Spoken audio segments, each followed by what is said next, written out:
Je vais te raconter l'histoire du Cameroun en commençant par le jour où il a acquis son indépendance, le 1er janvier 1960.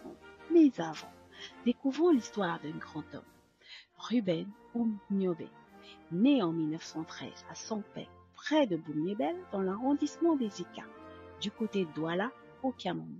Il a fait ses études primaires dans les écoles locales des missionnaires protestants, puis il intègre en 1931 l'école normale de Foulassi à Saint-Méléma, également tenue par les missionnaires protestants.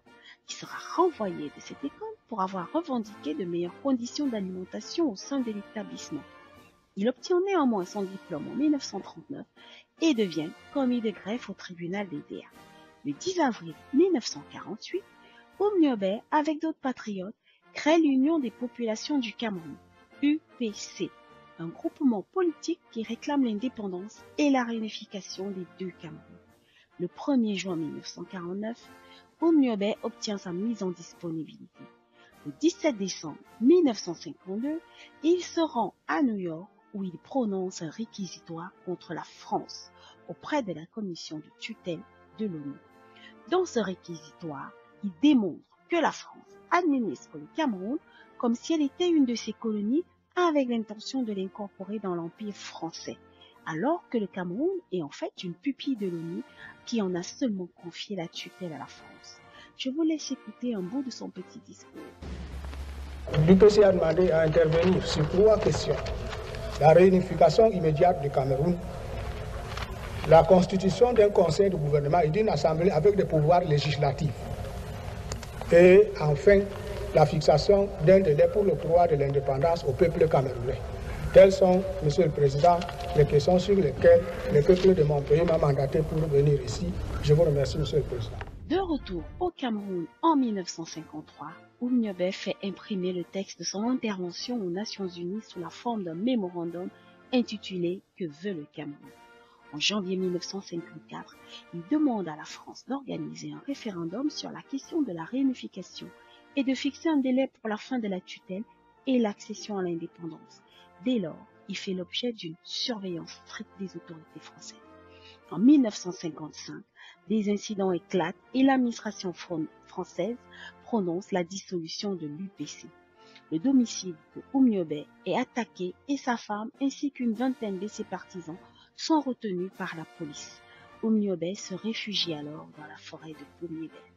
En 1956, à travers une loi dite loi cadre, la France définit un nouveau cadre juridique à travers lequel l'évolution de ces colonies d'Afrique est envisagée.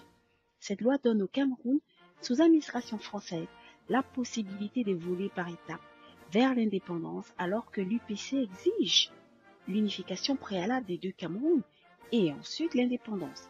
La loi cadre, elle, prévoit que le Cameroun deviendra tout de suite un État sous tutelle avec un gouvernement en compétences locales et la possibilité d'évoluer à long terme vers un État souverain. Le 16 avril 1957, un décret fait du Cameroun un État sous tutelle avec l'Assemblée législative et le gouvernement dirigé par un Premier ministre. Ce Premier ministre est alors André-Marie Bida, assisté du vice-président, ministre de l'Intérieur, Amadou Ahidjo. Des emblèmes sont choisis. La couleur du drapeau, vert ou jaune. Notez ici que nous n'avons pas encore l'étoile jaune sur le rouge. Ensuite, un hymne national est choisi. Au Cameroun, berceau de nos ancêtres. Et enfin, une devise. Paix, travail, patrie. Le 18 février 1958, Amadou Ahidjo remplace André-Marie Bida au poste de Premier ministre. Le programme d'Amadou Ahidjo consiste en l'autonomie interne du Cameroun, la fixation de la date de l'indépendance et la réunification des deux Camerouns. Il crée son parti nommé l'Union camerounaise, UC, avec l'accord de la France et de l'ONU bien sûr. Le 13 septembre 1958, Oumniobé est tué par l'armée néocoloniale camerounaise. Son corps est enroulé dans un drap, puis traîné jusqu'à Boumniébel où il est exposé en public. Dans cette lutte pour l'indépendance du Cameroun, les compagnons d'Oumniobé sont entre autres Félix Roland Mounier, assassiné par empoisonnement le 3 novembre 1960, Martin Senghor, assassiné le 8 septembre 1961. Abel Kingé, né Abel Keugneur, décédé le 16 avril 1964. Castor Osende Afana, assassiné le 15 mars 1966. Et Ernest Ouandier, fusillé le 15 janvier 1971. Le 1er janvier 1960, avec l'accord de la France et de l'ONU, Amadou Ahidjo proclame l'indépendance. La République du Cameroun est née. Attention, ce n'est pas encore le Cameroun que nous connaissons aujourd'hui. Je vous raconte la suite la prochaine fois. Je vous laisse écouter le discours d'indépendance. Camerounais, Camerounaises, le Cameroun est libre et indépendant. L'indépendance, comme la liberté, est un bien qui se conquiert et se reconquiert chaque jour.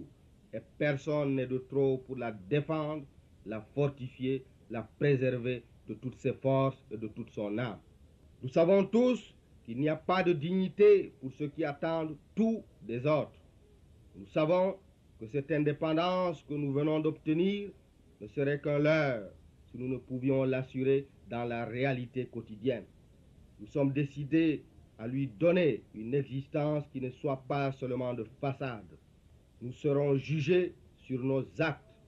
Le monde attend de nous que nous lui fournissions la preuve de notre sérieux, de notre capacité à nous diriger nous-mêmes. Nous la lui donnerons car tous nous le voulons.